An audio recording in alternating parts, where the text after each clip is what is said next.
What's your name? My name is Monet Versola. How old are you? I am 36 years old. What is your religion?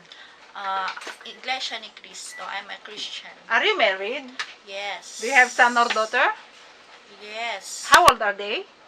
My daughter is 12 years old and my son is 4 years old. How long have you been working in Hong Kong?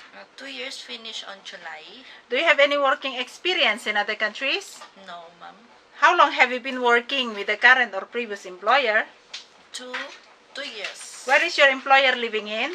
In Taipo, New Territories. How many square feet of your employer house? 741. How many family members are there? 1 adult and 2 kids. How many children of your employer? 2. How old are they? 5 years old boy and newborn baby girl. Would you please describe your daily working schedule? What time you wake up in the morning? 7 a.m. And then? And then I need to Take care with the kids? Yeah. And the newborn baby, eh? Sandali.